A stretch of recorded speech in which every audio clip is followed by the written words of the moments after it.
성경 말씀 보겠습니다. 히브리서 12장 1절 2절 말씀만 보겠습니다. 합독하도록 하겠습니다. 이러므로 우리에게 구름같이 둘러싼 헛한 정인들이 있으니 모든 무거운 것과 얽매이기 쉬운 죄를 벗어버리고 인내로서 우리 앞에 당한 경주를 경주하며 믿음의 주요 또 온전케 하신 이 예수를 바라보자. 저는 그 앞에 있는 절구음을 위하여 십자가를 참으사 부끄러움을 개의치 아니하시더니 하나님 보좌 우편에 앉으셨느니라. 아멘. 오늘 우리에게 주신 본문의 말씀을 통해서 예수님을 바라보자 라고 하는 주제로서 함께 은혜 나누기를 원합니다. 사람은 무엇을 보느냐에 따라서 닮아갑니다.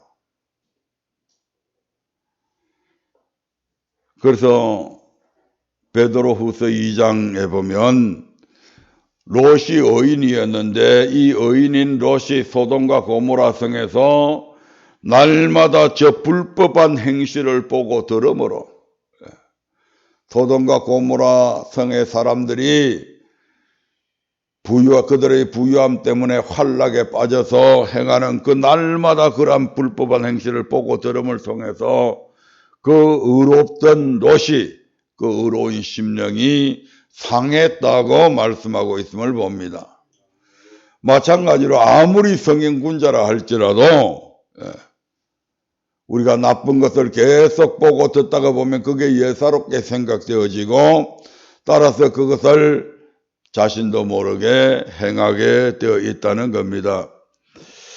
오늘 본문 말씀은 이러한 세상의 타락된 문화를 보라는 것이 아니라 바로 우리 예수님을 바라보자고 우리에게 권면하고 있습니다. 따라서 이 말씀은 우리에게 예수님을 닮아가자는 말씀이기도 합니다. 왜냐하면 바라보게 되면 닮아가니까요. 왜냐하면 그분이 우리의 믿음의 모델이요 사랑으로 온전케 하시는 모델이기 되기 때문입니다. 그래서 그분의 말씀, 그분의 삶 이것을 계속 보다가 보면 우리 자신도 모르게 저와 여러분은 믿음의 사람이 되고 또한 온전케 되어져가는 우리의 모습을 발견할 수 있게 될 것입니다. 그러면 어떻게 해야 예수님을 닮아갈 수 있을까요? 첫 번째가 예수님을 바라봐야 합니다. 예수님의 말씀을 바라봐야 되고 예수님의 삶을 바라봐야 됩니다. 오늘 본문에서는 그 앞에 있는 절구음을 위하여 십자가를 참으셨다 이렇게 우리 주님의 삶에 대해서 말씀하고 있습니다. 즉 주님께서 이제 십자가의 그 모진 고통을 그 창피스러운 그 십자가를 져야 되는데 우리 주님께서는 그 십자가를 무엇 때문에 어떻게 그렇게 참을 수 있었냐? 바로 십자가 다음에 다가올 절구음을 받다는 거죠. 주님께서 십자가 다음에 올 절구음이 어떤 절구음입니까? 첫 번째로 하나님과 만물이 화목되어지는 것입니다. 아담의 범죄 이후에 하나님과 인간은 원수가 되어지고 하나님과 인간이 원수가 되어짐으로 말미암아 하나님께서 이 땅에 주신 인간에게 주신 그 모든 만물까지도 어떻게 됩니까? 저주를 받게 되잖아요. 아멘. 그래서 땅이 그 소산을 제대로 내지 못하게 되고 엉겅퀴들이 나오게 되는 것들을 보게 됩니다. 그런데 이 예수님께서 십자가에서 당신의 피를 다 쏟아서 그 죽으심으로 말미암아 하나님과 인간의 관계가 회복이 되어지고 화목되어진다는 거죠.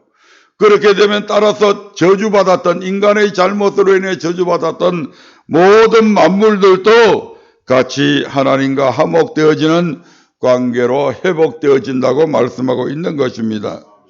골로새서 1장 19절부터 20절의 말씀을 한번 보겠습니다. 골로새서 1장 19절부터 20절입니다. 같이 읽어봅니다.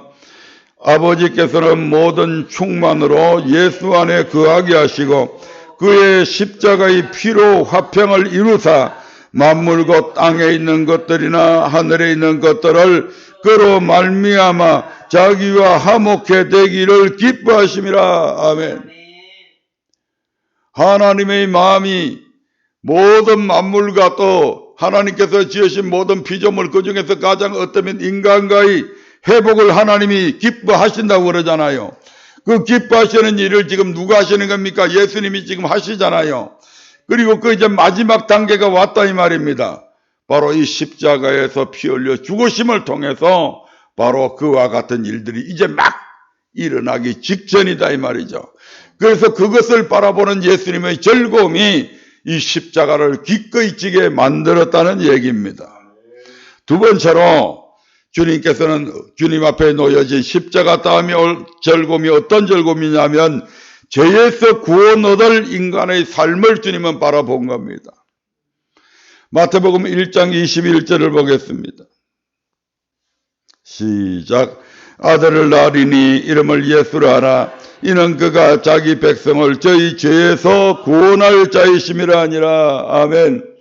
아담의 범죄로 인해서 모든 인류가 죄 아래서 죄의 노예로 살게 되었잖아요. 죄가 그들의 마음을 주장함을 통해서 하나님께 영광을 돌릴 수 없는 그런 존재로 타락되어져 버렸습니다. 그로 말미암아 그 죄 때문에 인간은 필연적으로 저 마귀의 노예, 영원한 지옥에 들어갈 수밖에 없게 되었다 이 말입니다. 그런데 이제 주님께서 십자가에 달려 죽으심을 통해서 비로소 우리 모두는 전 인류는 그런 마귀의 노예의 상태에서 이제 해방이 되어져서 하나님의 자녀로서 살아갈 수 있게 되었다 이 말입니다. 죄에서 구원 얻을 인간의 삶을 예수님께서는 이제 조금 후에 당신의 운명하시던 그 순간에 이 모든 것이 회복되어진다고 하는 것을 아시고 그것을 바라봄으로 즐거워하셨던 것이죠. 세 번째로 우리 주님은 당신의 십자가 다음에 올 어떤 즐거움을 받냐면 하나님을 섬길 수 있도록 길을 여신 것을 보게 된 겁니다. 바로 창조의 목적이죠. 아담의 범죄로 잃어버린 섬김의 길이 회복되어지는 겁니다. 아담이 하나님 앞에 범죄했을 때 아담은 더 이상 하나님을 섬길 수 없도록 에덴 동산에서 쫓겨남을 당합니다. 아멘. 그리고 그 원죄성 때문에 아담은 하나님께로 더 이상 다가갈 수 없었고 하나님께서는 아담의 섬김을 거부해버렸잖아요. 그런데 그 하나님께서 이제 예수 그리스도를 통해서 이제 하나님을 다시 섬길 수 있는 위치로 이제 회복시키기 직전에 있는 것이죠. 히브리서 9장 14절의 말씀을 보겠습니다. 히브리서 9장 14절입니다. 천천히 읽어봅니다. 하물며 영원하신 성령으로 말미암아 흠없는 자기를 하나님께 드린 그리스도의 피가 어찌 너희 양심으로 죽은 행실에서 깨끗하게 하고 살아계신 하나님을 섬기게 못하겠느냐. 아멘. 이제 주님께서 십자가에서 당신의 피를 다 흘려 죽으심으로 말미암아 아담의 원죄로 말미암아 양심이 죽어져서 죽은 행실을 밥 먹듯이 하던 우리가 이제 그 죽은 행실에서 깨끗하게 되어질 뿐만 아니고 살아계신 하나님을 섬길 수 있는 존재로 회복이 되어졌다 이 말입니다. 하나님께 영광을 돌릴 수 없도록 그렇게 되어버린 우리가 이제는 하나님께 영광을 돌릴 수 있는 존재로 바뀌어진 겁니다. 예. 이것이 예수님의 즐거움이었죠. 네 번째로 예수님은 그 앞에 있는 어떤 즐거움을 받을까요? 바로 하나님 보좌 우편에 앉으시는 즐거움을 본 겁니다. 히브리서 12장 2절의 말씀을 봅니다. 히브리서 12장 2절입니다. 믿음의 주요 또 온전케 하시는 이 예수를 바라보자. 저는 그 앞에 있는 즐거움을 위하여 십자가를 참으사 부끄러움을 개의치 아니하시더니 하나님 보좌 우편에 앉으셨느니라. 아멘. 창세 이전에 예수님의 지위가 다시 회복된 것이죠. 아멘. 하나님의 보좌 우편은 어떤 곳입니까? 바로 심판의 주로 격상되어진 것입니다. 온 우주와 만물을 그리고 인간을 하나님을 섬겼냐 섬기지 아니하였느냐 거기에 따라서 심판하시는 최고의 지위에 오르게 된 것이죠. 아멘. 이처럼 이러한 예수님께서는 당신의 십자가 다음에 올 즐거움을 바라봄을 통해서 그 수치스러운 십자가를 참으신 것입니다. 죄가 전혀 없었음에도 불구하고 십자가의 형벌이 어떤 사람에게 주어지는 것입니까? 단순한 범죄가 아니라 가장 흉악범에게 주어지는 사형의 한 방법이잖아요. 우리 주님께서 그렇게 흉악한 범죄를 전혀 저지르지 않았음에도 불구하고 전 인류의 죄를 짊어지셨을 때의 우리 주님의 그 죄의 무거움을 이 십자가를 통해서 우리에게 표현하고 있는 것이죠. 그래서 십자가는 부끄러운 십자가죠. 하지만 오늘 우리 모두는 그 십자가를 결코 부끄러워하지 않습니다. 아멘. 주님의 십자가가 우리의 자랑이 되죠.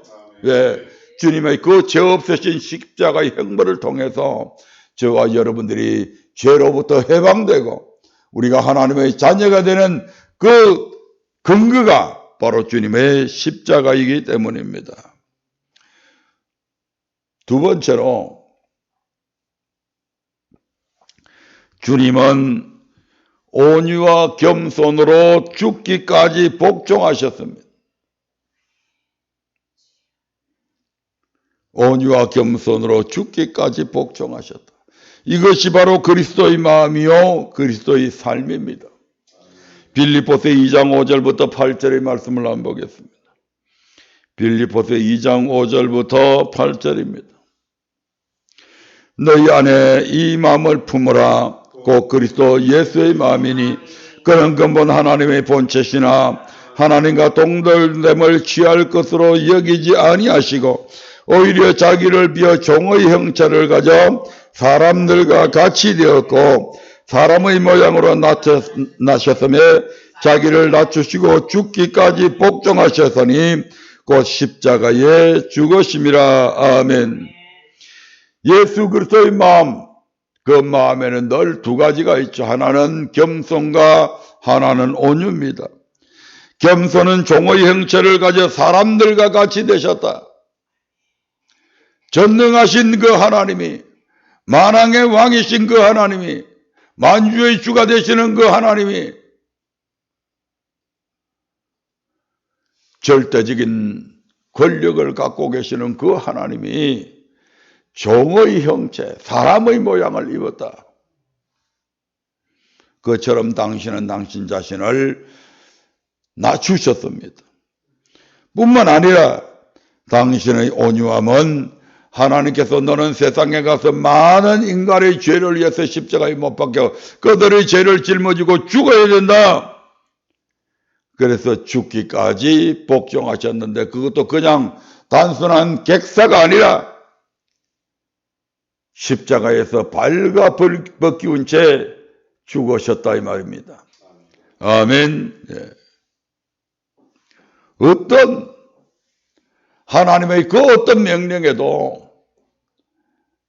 겸손하게 당신 자신을 낮추시고 복종하는 마음, 이것이 바로 주님의 마음이요 주님의 삶입니다.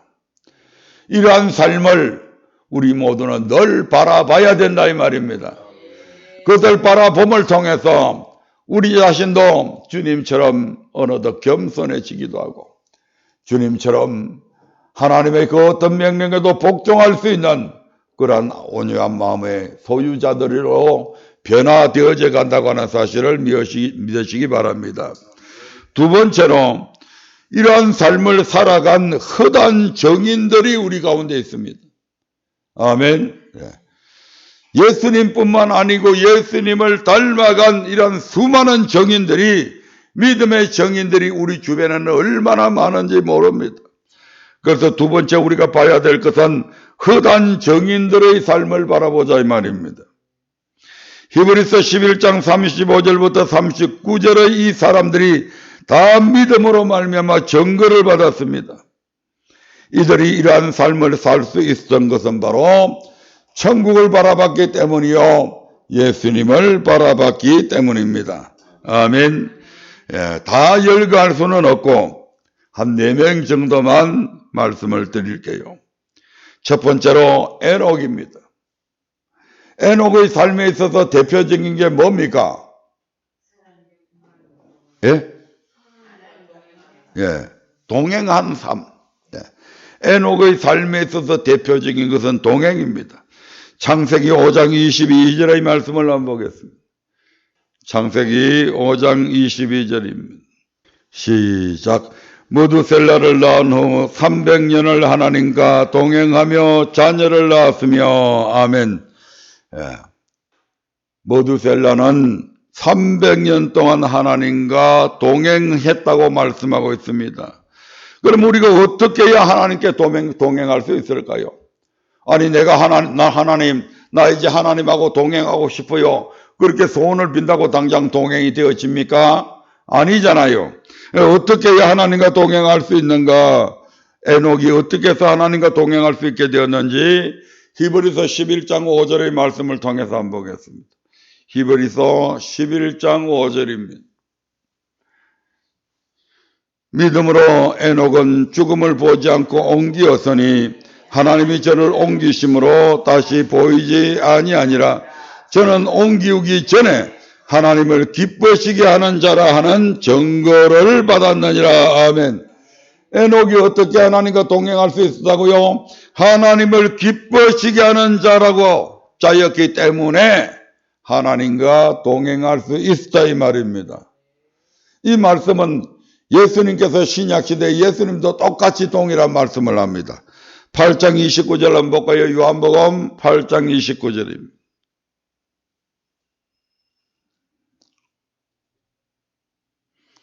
하나님을 기쁘시게 하는 자가 자에게 하나님께서 동행하게 되듯이 예수님도 이렇게 말씀하십니다. 시작. 나를 보내신 이가 나와 함께 하시도다. 내가 항상 그의 기뻐하시는 일을 행함으로 나를 혼자 두지 아니하셨느니라. 아멘. 예수님께서도 하나님이 나와 함께 한다. 왜 함께 하지 않느냐? 내가 항상 그의 기뻐하시는 일을 행하기 때문에 나를 혼자 두지 아니하시고 함께 하신다고 말씀하고 있습니다. 아멘. 그럼 예수님께서 또 에녹이 어떻게 하나님을 기쁘시게 했을까? 하나님은 어떤 사람을 기뻐하시는가?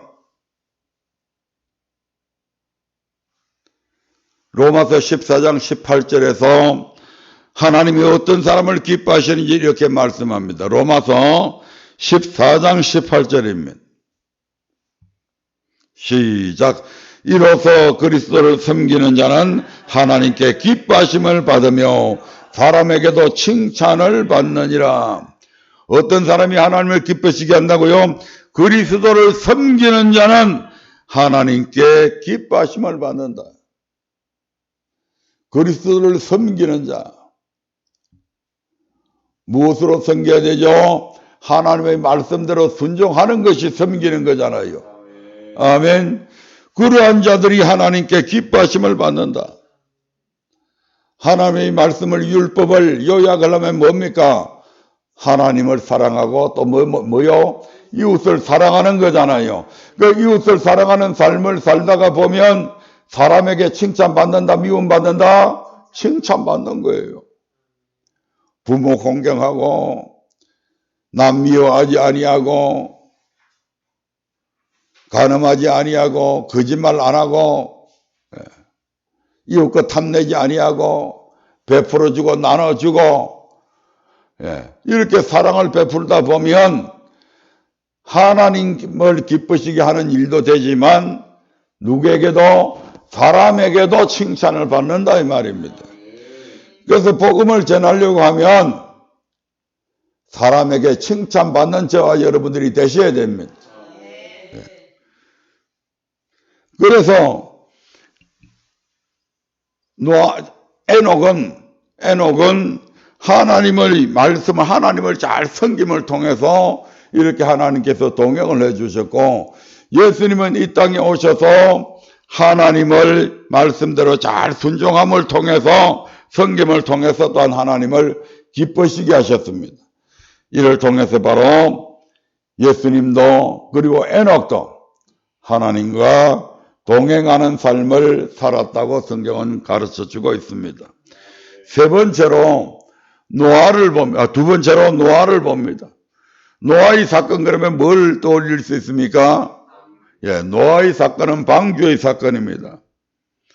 수많은 사람들이 노아 당시에 수많은 하나님을 믿는 사람들이 있었습니다. 노아의 가족들만 하나님을 믿은 게 아닙니다.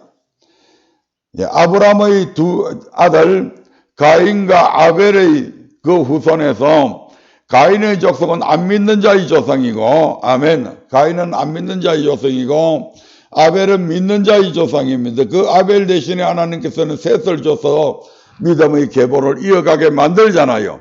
그 믿음의 계보 가운데에 바로 노아라고 하는 사람이 아담의 7세손이죠. 네. 이 노아가 나타나는데,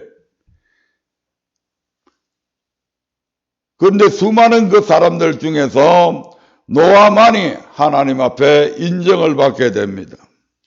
노아는 어떤 사람이었기에 그 수많은 사람들 중에 그의 가족들과 그만 방주에 들어가게 되었을까요? 창세기 7장 1절의 말씀을 봅니다. 창세기 7장 1절입니다. 시작. 여호와께서 노아에게 이르시되 너와 내 온 집은 방주로 들어가라. 내가 이 세대에 내 앞에서 의로움을 내가 보았느니라. 아멘. 하나님 앞에 노아의 의로움을 보았다고 이야기합니다. 하나님께서. 수많은 사람들이 살고 있었는데 다른 사람들은 의로움을 보이지 않았다 이 말입니다. 유독히 누구만 의로움을 보였다? 노아만 의로움을 보였다 이 말입니다. 도대체 노아는 어떤 의로움을 보였을까요? 하나님은 어떤 사람을 의롭게 여기실까요? 신명기 6장 25절의 말씀을 봅니다. 신명기 6장 25절입니다. 시작. 우리가 그 명하신 대로 이 모든 명령을 우리 하나님 여호와 앞에서 삼가 지키면 그것이 곧 우리의 의로움이니라 할지니라. 아멘. 또 한 군데 더 보겠습니다. 로마서 2장 13절입니다. 하나님 앞에서는 율법을 듣는 자가 의인이 아니요 오직 율법을 행하는 자라야 의롭다 하심을 얻으리니. 여호와 앞에서 모든 명령을 그 명하신 대로 이 모든 명령을 삼가 지키면 그것이 우리의 의로움이 되고, 하나님 앞에서는 율법을 듣는 사람이 의인이 아니라 율법을 행하는 자라야 의롭다 한다. 율법을 지켜야 된다 이 말이죠. 에스겔서 18장 9절도 한번 보겠습니다. 시작. 내 율례를 쫓으며 내 규례를 지켜 진실히 행할진대 그는 의인이니. 아멘. 내 율례를 쫓으며 내 규례를 지켜 진실히 행할진대, 지켜 행하면 그는 의인이 된다. 누가복음 1장 6절도 한번 보겠습니다. 누가복음 1장 6절입니다. 시작. 이 두 사람이 하나님 앞에 의인이니 주의 모든 계명과 규례대로 흠이 없이 행하더라. 제사장 사가랴와 그의 아내 엘리사벳을 가리켜서, 세례 요한을 낳은 엘리사벳을 가리켜서 의인이었다 이렇게 말씀합니다. 그들이 세례 요한이라고 하는 그 위대한 선지자를 낳았기 때문에 의인이 된 게 아닙니다. 그들이 제사장이었기 때문에 의인된 게 아닙니다. 엘리사벳은 아론의 후손인데 아론의 후손이기 때문에 의인이 된 게 아닙니다. 뭐 때문에 의인이 되었다고요? 주의 모든 계명과 규례대로 흠이 없이 행했기 때문에 의인이 되었다 이렇게 말씀하잖아요. 아멘. 예. 노아 당시에 수많은 사람들이 살고 있었습니다. 하나님께서 홍수로 멸하실 것을 그들에게 미리 경고했습니다. 그런데 수많은 사람들이 비웃었습니다. 믿지 않았습니다. 믿지 않으니까 어떻게 합니까? 순종 안 한다 이 말입니다. 안 지킨다 이 말이죠. 그러니까 그들은 의인이 될 수가 없는 거죠. 그런데 유독 누구만 노아는 그 하나님의 경고하심을 그대로 받고 그때부터 방주 짓는 일을 시작하게 됩니다. 몇십 년을 지었는지 그 당시에는 뭐 연장도 그렇게 많이 없고 자그마치 길이가 그 당시의 세계에 있어서 135m나 되는 거대한 배를 짓는데 설계는 하나님이 하셨죠. 연장도 제대로 없는 그 시기에 이 거대한 배를 짓는데 얼마의 시간이 걸렸는지 우리는 모릅니다. 그러나 노아와 그의 7 식구들은 부지런히 그 방주를 짓는 일에 수많은 사람들이 손가락질과 비난과 핍박과 조롱을 받으면서 끝까지 그 고난을 견디며 그 방주를 지어나갑니다. 이것이 하나님 보시기에 뭐라고요? 의로움이었다 이 말입니다. 이런 사람이 의로움이 아니면 누가 의로운 겁니까? 하나님이 그 시대의 노아의 의로움을 본 거죠. 아, 수많은 사람들이 있는데 저 노아만 내 말을 믿고 순종하는구나. 그래서 노아와 그 7 식구들을 구원하시게 되는 겁니다. 아멘. 예, 세 번째로 히브리서 11장에 보면 아브라함이라고 하는 사람이 나옵니다. 아브라함 그러면 대표하는 게 뭐죠? 예, 바로 믿음. 예. 아브라함은 믿음의 조상이죠. 아브라함은 그러면 딱 믿음을 떠오르게 됩니다. 아브라함의 믿음은 어떤 믿음이었습니까? 예, 부활의 신앙을 갖고 있는 믿음. 부활의 믿음입니다. 예. 아브라함은 메소포타미아에 살고 있다가 하나님께서 떠나라고 해서 떠납니다. 하지만 갈대 우르에 머물게 됩니다. 하란에 머물게 됩니다. 갈대 우르에서 떠나서 하란에 머물게 됩니다. 그리고 자기 아버지를 거기서 여의고 하나님께서 다시 아브라함에게 나타나서 떠나라고 했을 때 그는 갈 길을 알지 못했지만 하나님이 떠나라고 해서 떠났습니다.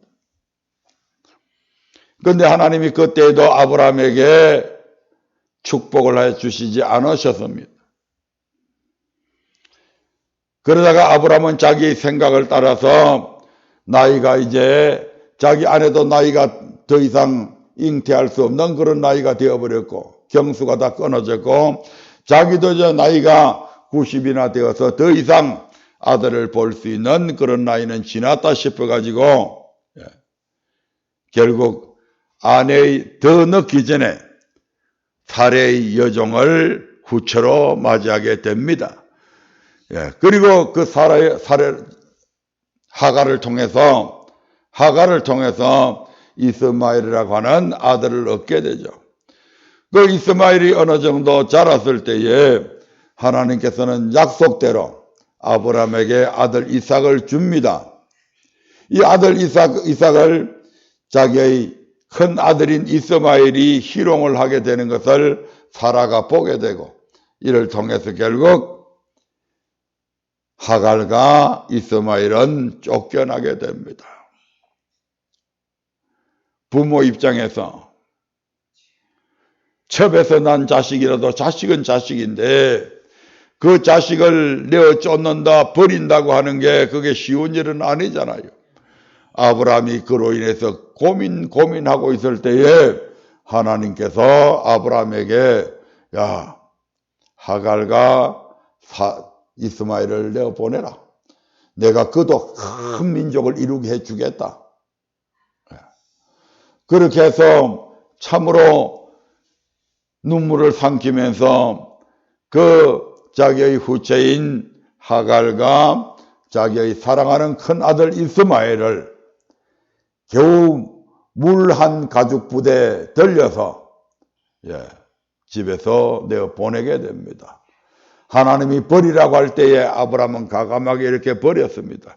그럼에도 불구하고 하나님은 아직 아브라함에게 축복을 해주지 않습니다. 아직 합격이 안 됐다 이 말이죠. 그러던 어느 날 하나님께서는 느닷없이 사랑하는 독자 이제 이삭 하나밖에 안 남았는데 이 이삭을 제물로 바치라고 명령합니다. 떠나라 떠났습니다. 버리라 할 때 버렸습니다. 하지만 바치라고 하는 이 명령 앞에 아브라함은 전혀 망설임 없이 자신의 아들 이삭을 바치게 됩니다. 그 바칠 때에 아브라함이 어떤 믿음으로 바쳤냐? 바로 부활을 믿었다는 것이죠. 히브리서 11장 18절부터 19절의 말씀을 한번 보겠습니다. 히브리서 11장 18절부터 19절입니다. 시작.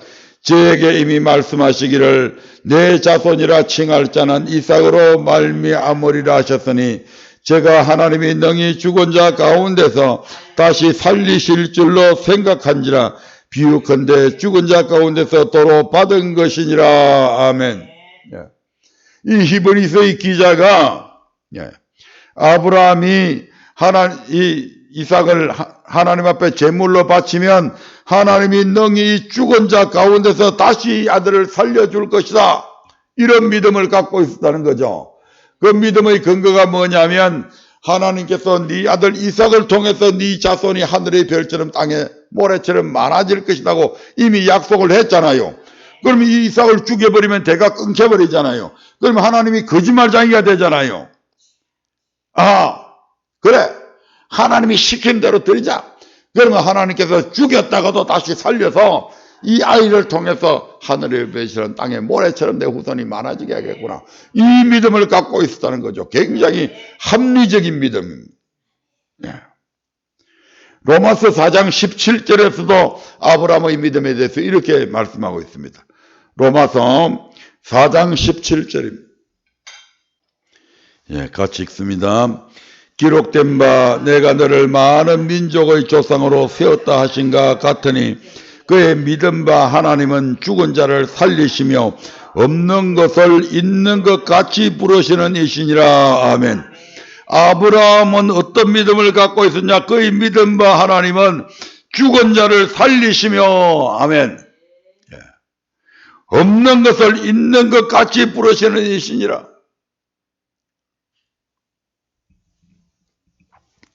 아브라함에게는 나이가 100살이 되기 전까지 하나님께서 약속한 자녀가 없었습니다. 그럼에도 불구하고 하나님은 내가 네게 아들을 주겠다고 약속하셨고 네 아들을 통해서 하늘의 별처럼 땅의 모래처럼 수많은 네 후손, 네 자손들이 있게 될 것이라고 약속을 했습니다.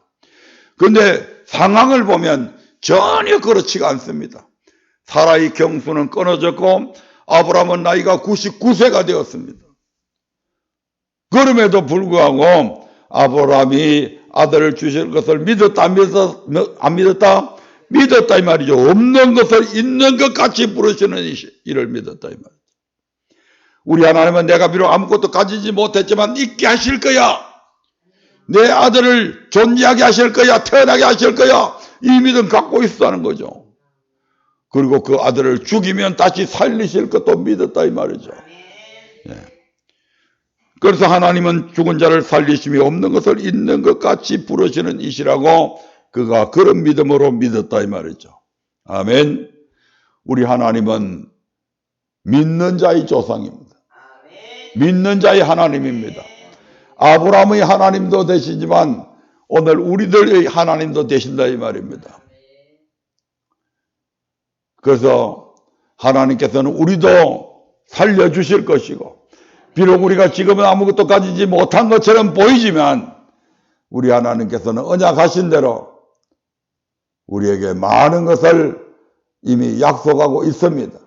우리가 그 하나님의 말씀에 순종하는 믿음을 갖고 나아간다면 하나님께서는 결국은 그 모든 것도 이루어 주실 것이다 이 말입니다. 또 한 사람만 더 이야기할게요. 모세가 있죠. 모세 그러면 어떤 것을 대표적으로 꼽을 수가 있습니까? 모세는 좀 대표적으로 꼽을 게 좀 애매하죠. 예. 근데 히브리서 11장 25절부터 26절에 보면 예, 모세에게 대표적으로 꼽을 게 거기에 딱 나옵니다. 히브리서 11장 25절부터 26절의 말씀을 보겠습니다. 예, 같이 읽습니다.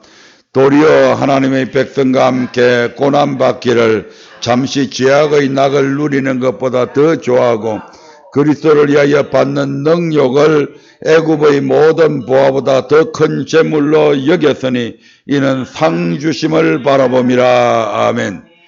도리어 하나님의 백성과 함께 고난받기를 바로 모세의 삶은 어떤 삶이다? 고난이라고 말할 수가 있습니다. 그리스도를 위하여 받는 능력 이렇게 얘기할 수가 있죠. 모세를 통해서 하나님은 엄청난 기적을 일으키고 이런 일들을 나중에 합니다만은 현재의 모세의 입장에 있어서 그가 하나님의 백성과 함께 고난받기를 잠시 죄악의 낙을 누리는 것보다 더 좋아하고 인간적인 면에서 보면 모세는 자기 백성 히브리 백성을 생각하지 않으면 그는 애굽의 왕이 될 수 있는 그런 위치에 있습니다. 지금의 위치가 뭐라고요? 애굽의 왕자였잖아요. 아멘. 애굽의 왕자였기 때문에 그가 애굽의 대권을 이어받을 수 있는 그런 충분한 자격이 있었다 이 말입니다.